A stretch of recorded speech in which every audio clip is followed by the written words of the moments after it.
박태환 선수가 한국의 꿈이었죠. 그런데 유감스럽게도 실격, 출발을 해서 1등으로 들어왔는데 실격이었다.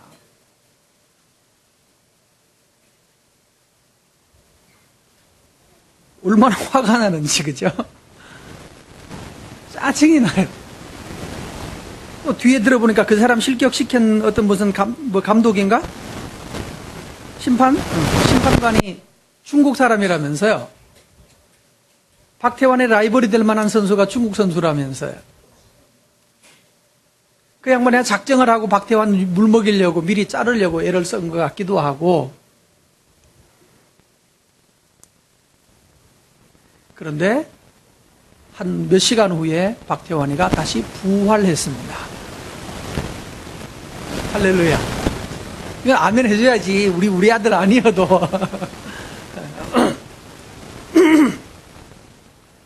그래서 박태환 실격이라는 말을 듣고, 저기서 이제 길에서 오다가 이게 핸드폰 가지고 보는 거 있잖아요. 그걸로 이렇게 보다 보니까 뭐 때문에 실격인가? 컴퓨터를 여기 와서 다시 와서 컴퓨터를 조사하고 찾아봐도 실격 이유가 없어. 발을 못 움직였다는. 먼저 나간 것도 아니라고 그러고, 어쩌고저쩌고. 그러니까 실격 이유가 언제 나올까 해서 자꾸 이렇게 이렇게 컴퓨터를 열어서 또다시 보다가 또 안 나오고, 또다시 보다가 안 나오고. 실격 이유가 그냥 나중에 보니까 이렇게 나온 말이 실격된 것이 번복될 가능성은 별로 없다. 그래서 인터넷 전체에 박태환을 검색하니까 다, 아쉽게도 또 이런 식으로 결국은 실패한 것으로 이제 결론을 지어가더라고요. 근데 하여튼 머리를 약간 움직였다는가 어쨌는가 그렇게 해가지고 실격 처리가 됐어요. 왜냐고요? 성공에 대한 열망, 1등에 대한 열심. 우리가 왜 실패하는지 아십니까? 우리가 왜 우리의 삶을 스스로 망가뜨릴까요? 이유는 뭔가 하면 이번에는 기어고도 성공해야 돼 이러는 거예요. 이번에는 내가 기어코 성공해야 돼. 이번에는 기어코 내가 틀리면 안 돼. 이번에는 절대로 하면서 그 열망과 투지, 더 잘해보고자 하는 그 열망이 실제로는 나를 파괴시켜요. 그래서 경기 자체를 무산시켜버려요. 내 시도 자체를 나중에 수고해서 열정으로 해서 1등 딱 찍었는데 눈 떠서 보니까 뭐라고요? fail. 사람을 미치게 하는 거예요. 그게 인생이에요. 여러분, 성공에 대한 열망보다 더 중요한 게 있을까요? 근데 그 성공에 대한 열망이 우리를 성공시키지 못하고 오히려 함정으로 빠뜨려 간다는 것을 일찌감치 알게 되기를 바랍니다. 잘못되면 어떻게 하나 하는 두려움이, 내 이번 실수에 잘못하면 어떡하나 두려움이 우리를 주저하게 만듭니다. 우리의 삶을 파괴로 몰아가는 것 중에 제일 큰 이유는 뭔가 하면 이번에 잘못되면 끝장이다. 이번에 잘못되면 끝장이야 라고 하는 이 생각. 실제로 검색을 한즉 사람들이 박태환이 얘가 회생할 가능성에 대해서, 살아날 가능성에 대해서, 구제받을 가능성에 대해서 누구도 한 사람 가능성이 있다. 재소해서 어떻게 하고 어떻게 하면 된다. 이 많은 사람들이 재소했지만 실제로는 대부분 번복된 적은 없다. 이런 식이에요. 많은 정보와 많은 사실들이 뭘 부정하나요? 번복될 수는 없다는 거예요. 너희 이번에 실패하면 너는 완전히 끝장이야. 번복되지 않아. 라고 하는 것이 우리가 세상에서 받은 교훈이에요, 이때까지.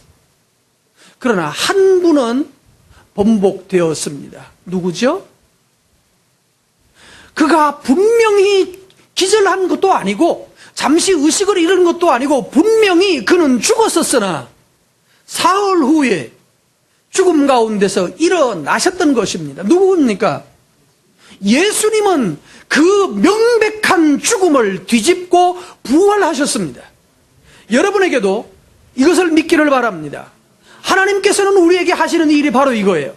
박태환이가 죽었고 모든 사람들이 다시 번복될 가능성이 없다라고 말하고, 박태환의 사건을 기정사실로 받아주면서 그 얘기는 이제 쑥 들어가고, 새로운 가능성, 새로 어떤 선수가 1등 할 수 있겠는가, 누가 금메달을 받을 건가, 그래도 양궁에 누가 하나 받았다면서요. 모든 포커스가 이쪽으로 가고 있을 때, 그래서 박태환은 이미 포기하고 있을 때 밑에 자막이 하나가 따라락 뜬 거예요. 박태환 400m 진출. 야, 설교할 게 생긴 거예요. 그렇잖아요. 오늘 본문 설교기, 이 부활을 설교해야 되는데, 실수로 말미암아서 끝장나버렸다. 박태환 짐 싸들고 와야 된다. 딴 것도 또 있긴 하지만, 걔가 제일 주력 종목이 그거라면서요. 제일 잘하는 종목에서 그렇게 돼버리면, 그 다음 순간에는 여러분, 몇 메타가 더 있겠죠? 그 라인에 섰을 때, 그 두려움과, 또 실패할지 모른다는 두려움과 긴장이, 그를 제대로 달리게 할 수 있겠는가 하는 거예요. 너무나 명백한 실패, 너무나 명백한 회복 불가능한, 누구도 죽었다가 다시 살아날 수 없는데, 그런데 누구는 하신다? 하나님은 하신다. 아멘. 누구도 죽은 자 가운데 살아난 자가 없지만 하나님은 하신다. 바로 오늘 성경 2절 말씀, 만일 내가 전한 그 말을 너희가 굳게 지키고, 그 다음에 헛되이 믿지 아니하면 그로 말미암아 구원을 얻으리라. 내가 전한 말을 굳게 지키고 헛되이 믿지 아니하면 굳게 지키라. 그러면 하나님이 구원 주신다라고 말했습니다. 우리의 삶에도 나는 이미 틀렸어 라고 하는 것들이 많습니다. 이미 그건 지나가서 어쩔 수가 없어. 어쩔 수가 없는 것이 아니라 내가 믿음이 없기 때문에 어쩔 수 없는 것으로 덮어놓은 것일 뿐이에요. 하나님은 우리가 포기한 그 자리에서 포기하지 않았다면 하나님은 우리를 다시 또한 새롭게 만들 능력을 가지고 계십니다. 문제는 우리는 하나님의 능력을 보기 전에 우리가 스스로 결정을 다 내려놓고 만다는 사실입니다. 그래서 내 눈에 가능성이 안 보이면 그건 안 되는 거라고 생각해요. 내 마음에서 안 되면 안 되는 거라고 봐요. 끝장이라고 생각해요. 아닙니다. 2절을 다시 한번 볼까요? 다 같이 읽습니다. 너희가 만일 내가 전한 그 말을 굳게 지키고 헛되이 믿지 아니하면 뭐 한다고요? 그로 말미암아 굳게 지키고 헛되게 믿지 말라. 그로 말미암아 구원이 일어날 것이다. 구원이 뭔가 하면 세 가지 뜻이 있습니다. 첫 번째로는 죽음에서 사는 것이 구원입니다.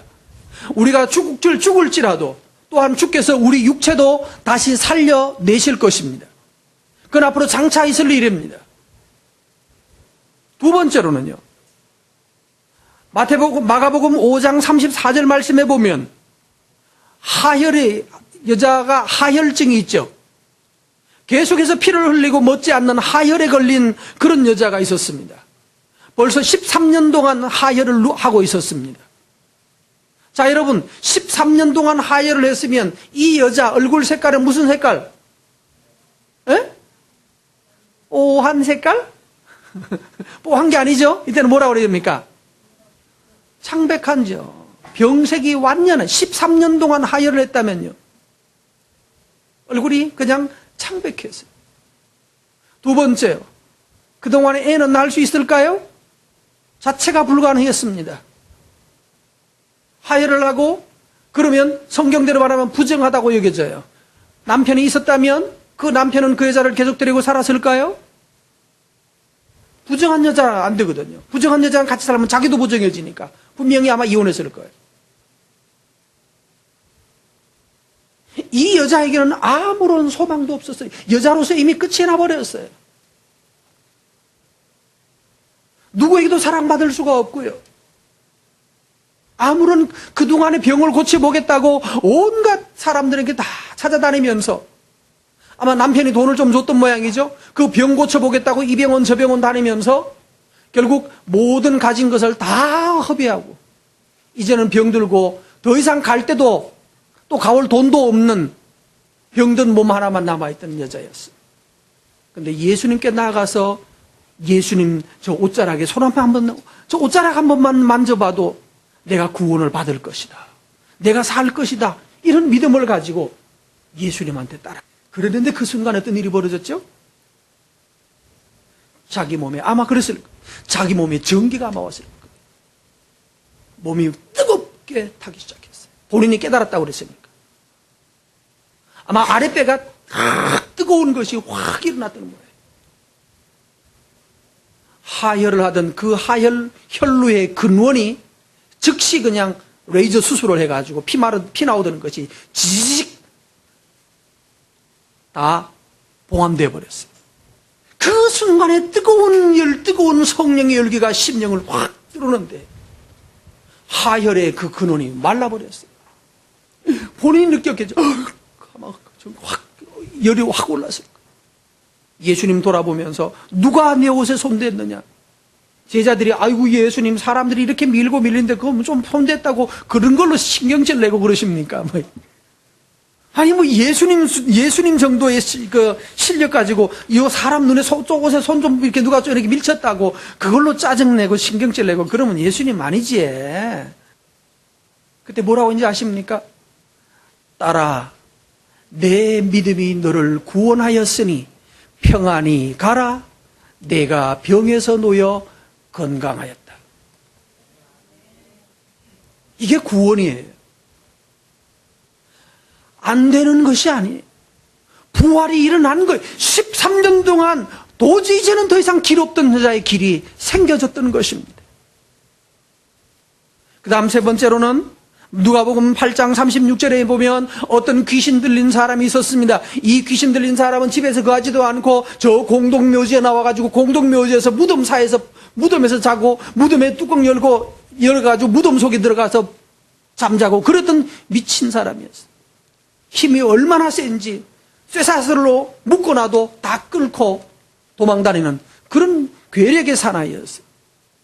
그런데 예수님께서 그 사람에게 가서 말했어요. 사탄아 나가라. 결국 그 사람이 예수님으로 말미암아서 온전해졌어요. 자, 세 가지입니다. 첫 번째로는요, 육체가 죽었다가 우리 다시 살아납니다. 두 번째로는요, 인간이 구원받아야 될 육체가 있고, 두 번째로는 또 뭐가 있어요? 질병으로부터. 세 번째로는 귀신은 뭐죠? 영적 상태. 육체, 우리 질병 문제. 세 번째로는 귀신으로부터 억압당하고 있는 것. 우리 인간이 당하는 세 가지 과제입니다. 우리 육체는 반드시 늙어지고 죽어지게 됩니다. 이번 여름에 더워서 죽는 분 없기 바랍니다. 자꾸 이렇게 더워 죽겠어. 그럼 죽어요 진짜. 알았죠? 그러지 마세요. 더워 죽겠어 그러지 말고 우와 덥다. 사우나 좀 공짜로 하네. 그러고 다녀야지. 더워 죽겠어. 그건 정말로 죽으면 어떡하려고. 한번 해보자. 더워서 살겠다. 더워 살겠다. 두 번째로는 질병 문제도 마찬가지예요. 그리고 세 번째가 영적인 거예요. 사람이 세 가지 영역이 있어요. 여러분, 하나님께서는 우리를 이 세 가지 영역에서 다 구원하시기를 원합니다. 뭐 해야 됩니까?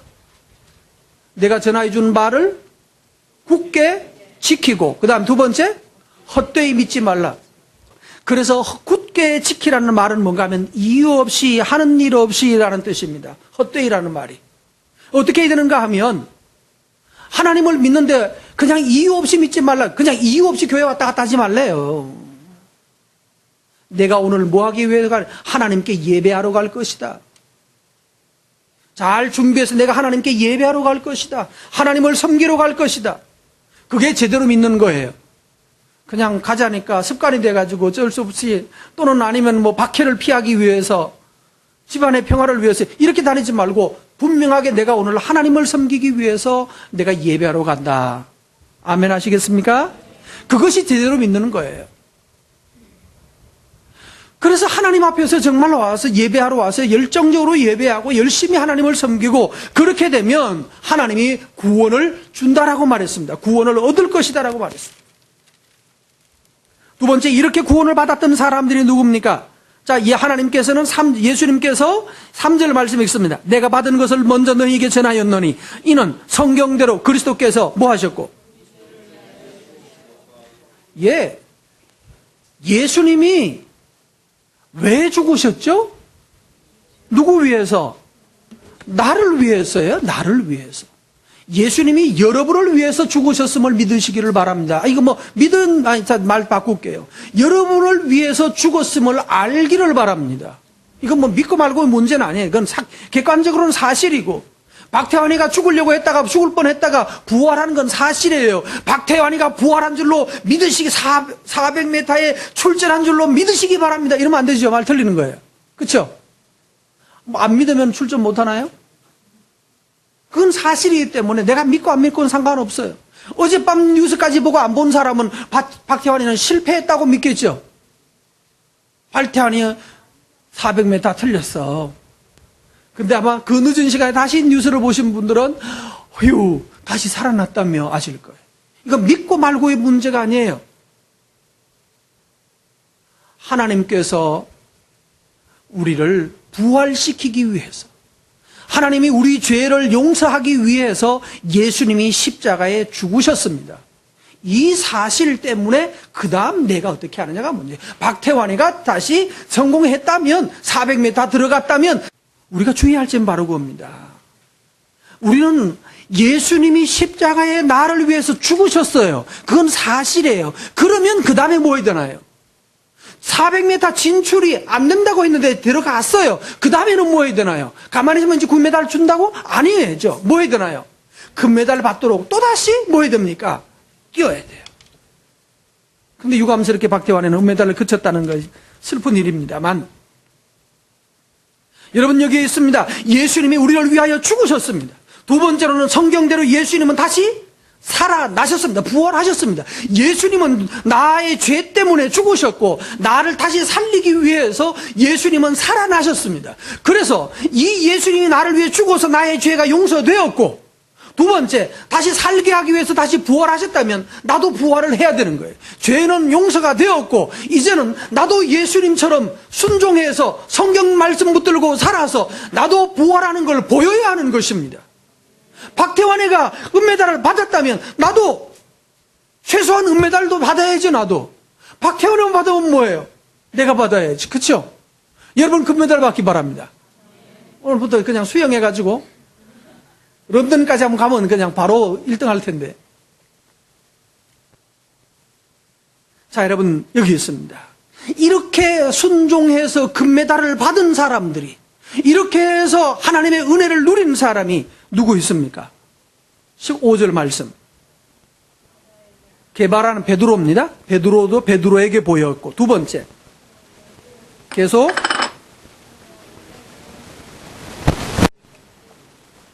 자, 첫 번째는 누구? 1. 베드로. 두 번째 12제자. 그 다음에 500. 1, 12, 500. 그 다음에요?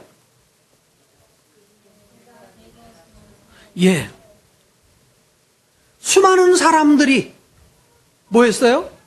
부활을 보았어요. 여러분도 부활을 보셔야 합니다. 나 다 죽었는 줄 알았는데, 도저히 실패했다라고 생각했는데, 누구도 내가 다시 살아날 것을 믿지 않았는데, 나도 믿을 수가 없었는데, 그러나 내가 하나님의 말씀을 붙들고 부활의 능력을 믿고 하나님께서 나를 용서하신 것과 하나님께서 나를 살리실 것을 믿고 주께 기도하고 부활을 바라보고 나갔더니 하나님께서 나를 다시 살리셨더라, 하나님이 나를 다시 살리시더라 라고 하는 것을 여러분이 다른 사람에게 말할 수 있어야 합니다.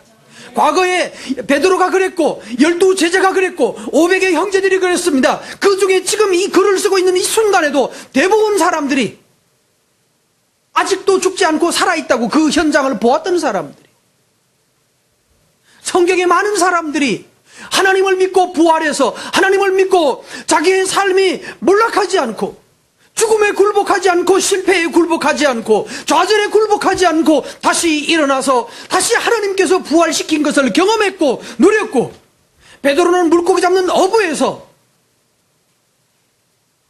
신약교회의 최고 지도자로 그는 부활했고,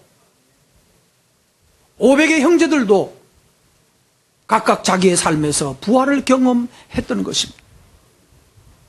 여러분, 이 사실이 성경에 나오는 사실만이라면 우리에게는 의미가 지금 아무 소용이 없죠. 옛날 얘기니까. 지금 여러분에게 이 일이 일어나기를 바랍니다. 이거는 불가능하던 일이야. 이건 도저히 안 되는 거예요. 이런 방법밖에 없어요. 라고 하는 바로 그 모든 자리에서 하나님께서 부활시킬 수 있음을 믿으시기를 바랍니다. 13년 혈루증이 끝나는 역사가 일어날 수 있고, 사탄에게 매인받았던 사람이 정신적으로 문제가 있어서 날마다 약 먹어야 됐던 사람이 그 약이 끊고도 살아나는 역사가 있게 되기를 축복합니다. 이것이 바로 하나님의 백성의 능력입니다. 그래야 할 말이 있는 거죠. 그래야 할 말이 있어요. 어떤 사람은 암 걸렸는데 지리산 가가지고 뱀 잡아먹고 풀 뜯어먹고 불 뿌리게 해먹었더니 암 나았다는 사람 가끔씩 있죠. 그렇죠? 또 그 말 듣고 따라갔다가 벌써 홀로 가신 분도 많죠. 근데 분명한 것은, 그래서 그거 해가지고 된 사람은 뭐라 그럽니까? 이거 한번 먹어봐. 뭐 배암이 좋아. 뭐 이러면서 뭘 잡아먹으라고 자꾸 말하는 사람이 있죠. 그걸로 자기를 효과 봤대. 근데 나는 효과를 안 보라서 문제지만, 그죠? 어떤 사람은 이거 하면 된다라고 말하는 사람이 있어요. 왜? 자기가 그렇게 했다는 거예요. 잡아먹은 지네가 효과가 있었는지, 뱀이 효과가 있었는지, 아니면 무슨 뜯어먹은 무슨 풀이 효과가 있었는지 모르지만, 어쨌든 아직도 멀쩡하다고 봐라 이거지. 이렇게 말하는 사람이 있잖아요. 그 믿음에 참된 근거가 있는지 없는지 몰라요. 그러나 본인은 담대하죠. 본인은 담대한 거예요. 옛날에 어떤 물파스 할아버지라는 분이 계셨어요. 머리가 아프면 이마에다가 머리 물파스 바르고 자면 낫는데요. 할렐루야. 배 아프면 배꼽에다가 물파스 바르고 자면 낫는데요. 할렐루야. 이분은 아프기만 한 사방에 물파스 바르는 거야. 여기도 바르고. 그러면 된대. 의사들이 생각하면 뭐라고 그럴까요? 할아버지. 근데 건강하다고. 근데 시골 할아버지였죠? 그분이 바른 물파스는 정말로 두통에 효과가 있다 없다? 예? 효과가 있다 없다? 예? 확실하게 효과가 있다 없다? 배 아플 때 효과가 있다 없다? 없으면 그 사람이 안 믿었죠. 없으면 배 아플 때는 발라도 안 되대요. 그러니까 배 아플 때는 노르몬 먹어야 돼. 뭐 이렇게 나왔겠죠. 근데 그분은 배 아플 때도 바르면 자고 나면 나버린 거야. 뭐 때문에 났죠? 예? 믿음 때문에. 그 사람의 믿음이 물파스도 믿으면 능력이 생기는데, 또 그거 따라해서 머리에 감기 걸릴 때 하고 목 아플 때 이렇게 바르고 나면 나았을까 안 나았을까? 다른 사람은 안 났지. 믿음이 없어서 그래. 진짜 될까? 그리고 믿어가 해가지고 안 됐지. 될 줄로 믿고 발라서만 됐을지 몰라요. 물파스 하나도 효과가 있다고. 근데 하물며 하나님을 믿고 하나님의 말씀을 믿고 나아갈 때 여러분, 그 믿음의 능력은, 근데 물파스 할아버지 강호동이가 나오는가 무슨 텔레비전 나와가지고 물파스 광고하고 난 다음에 그의 겨울에 죽었어. 텔레비전 나오고 난 다음에 그의 겨울에 돌아가셨대요. 들었죠? 돌아가셨다는 얘기 들었어요? 검색 한번 해봐요. 물파스 할아버지 어디 계시냐고 물어보면 그의 겨울에 죽었어. 죽음은 물파스로 해결되지 않는 것입니다. 여러분, 이렇게 물파스가 죽음에도 효과 있다고 믿으면 안 돼요. 그러나 성경대로 살았던 사람들은 우연이나 헛된 믿음이 가져다 주는 효과도 그만큼 있는데, 하나님을 믿고 따라가게 되면 하나님의 능력이 명백하게, 한 사람만 물파스 바르고 나았지만 한 사람 베드로가 그랬고 12 제자가 그랬고 500의 형제가 그랬고, 그리고 지금 수십억 사람들이 지금도 예수님을 믿고 따르고 있고, 여러분도 예수님 믿고 따르는 줄 알고 있습니다. 바로 이게 뭡니까?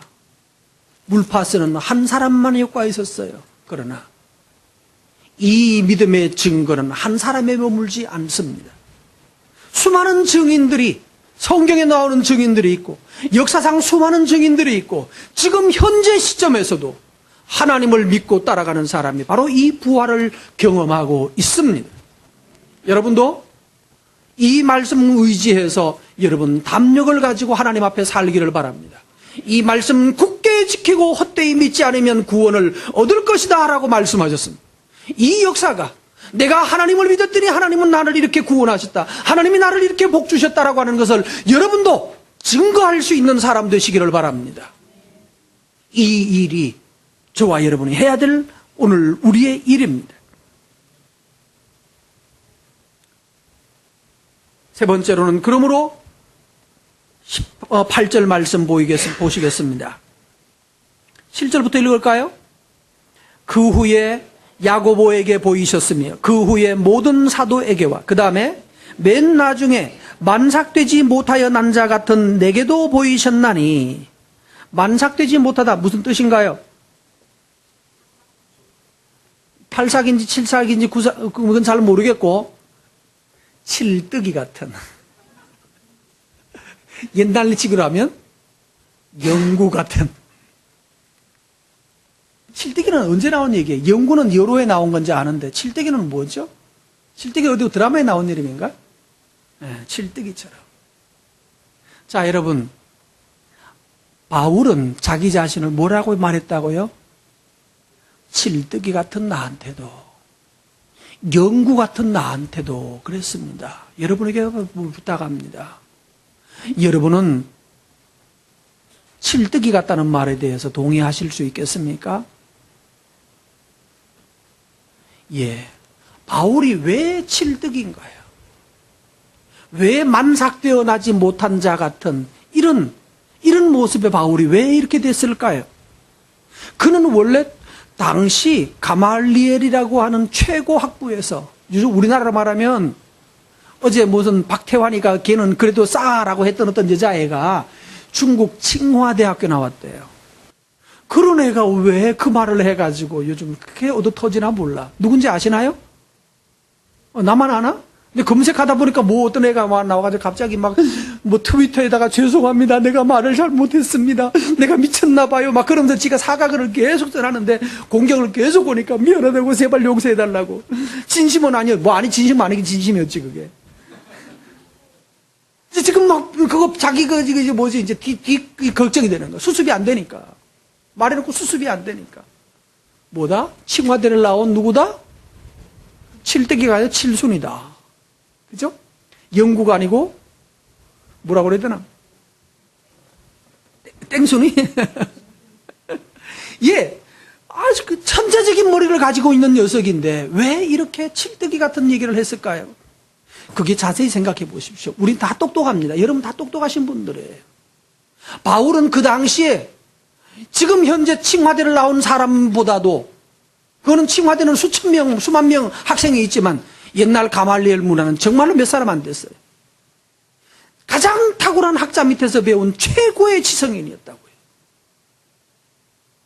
로마 황제와 맞먹을 만큼 그 정도로 탁월한 지성을 갖춘 사람이에요. 근데 본인이 뭐라고 그랬다고? 나는 한국말로 하면 칠뜨기. 여러분 이겁니다. 은혜를 받은 사람은 너희들이 나같이 칭화대 나온 것들이 있어? 수영 조금 잘한다고 까불기는 새끼가 이러고 있는 사람 지혜로운 사람입니까? 예? 아니죠.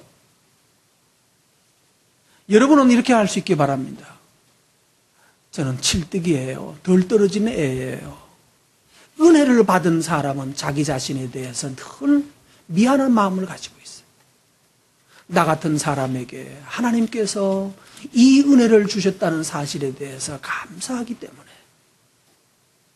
내가 이 은혜를 받은 것에 대해서 나 같은 칠뜨기에게 어떤 이런 은혜가 있었을까?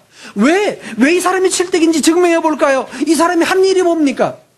저 잘 나가고 있을 때, 똑똑하다고 하고 있을 때 한 일이 뭐예요? 하나님의 교회를 뭐 했다? 핍박했어요. 박해했어요. 하나님을 박해하는 바보지요. 하나님한테 도전하면 그 바보 중에 바보예요. 박태환이가 성질난다고 가서 그 감독 이렇게 무슨 감독이라고 그래, 뭐라고 그랬다고 할까? 심판관 멱살 잡고 내가 뭐 잘못했는데 그리고 주먹 날렸다면요. 재심이고 뭐고 없이 그냥 그대로 영원히 자격 박탈돼 버립니다. 영원히 이제 출전 못하는 선수가 됐을 거예요. 하나님께서는 바울은 하나님을 도전했던 사람이에요. 하나님의 교회를 받게 했던 사람인 것을 깨닫고 나 같은 칠뜨기에게 하나님이 이런 은혜를 주셨다는 것에 대해서 감사하는 거예요.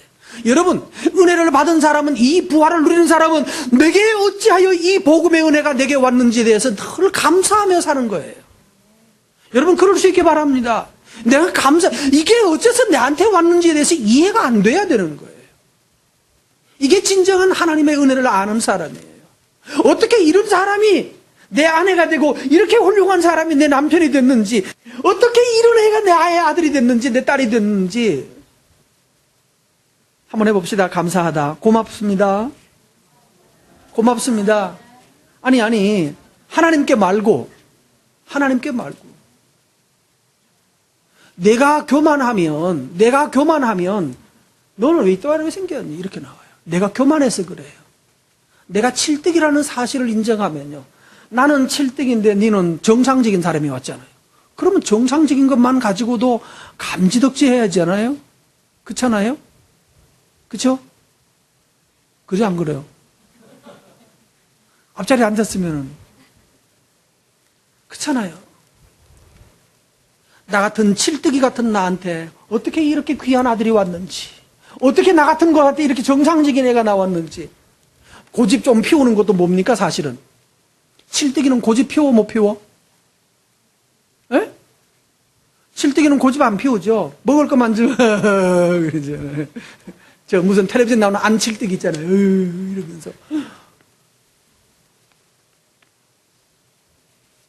여러분, 그래서 하나님의 은혜를 깨닫게 되면 내 주변 사람들이 나보다 못하는 것 때문에 비난할 대상이 아닌 거예요. 감사할 일이에요. 여러분, 감사하고 살기 바랍니다. 은혜를 따라 사는 사람은 그렇습니다. 그 다음에 이렇기 때문에 내게 하나님 주신 은혜를 생각하고 깨닫기 때문에 더 많이 수고하여 여러분, 더 많이 수고해서 내게 주신 은혜가 빈깡통이 되지 않게 해야 됩니다. 내게 주신 은혜가 결국 내가 은혜 다 쏟아버리고, 나에게 주신 하나님의 은혜를 다 쏟아버리고 빈 깡통만 들고 빈 수레가 되어서 요란하게 시끄럽게만 하는 그런 삶이 되어서는 안 될 것입니다. 여러분의 삶에 더 많이 수고해서 하나님 주신 그 은혜의 수레에 많이 채워넣고 많이 담고 가는 사람들 되기를 바랍니다. 세 번째로 마지막 11절을 읽습니다. 읽어주세요. 그러므로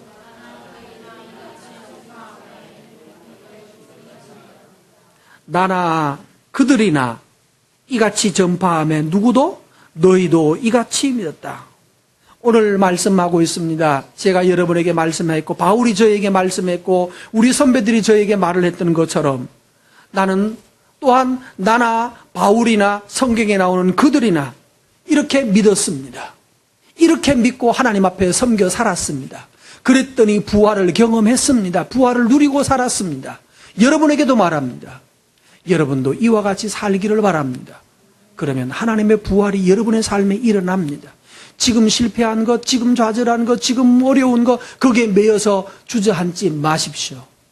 하나님이 부활시키는 것을 믿고 감사하면서 일어나고 다시 내게 주신 은혜에 가득 빈 깡통 되지 않도록 가득 채우겠다고 마음먹고 하나님 앞에 감사하면서 내 칠뜨기 같은 나에게 주신 은혜를 감사하면서 살아가면 하나님께서 여러분의 감사에 영광으로 가득 채워주실 것을 믿습니다. 기도합니다.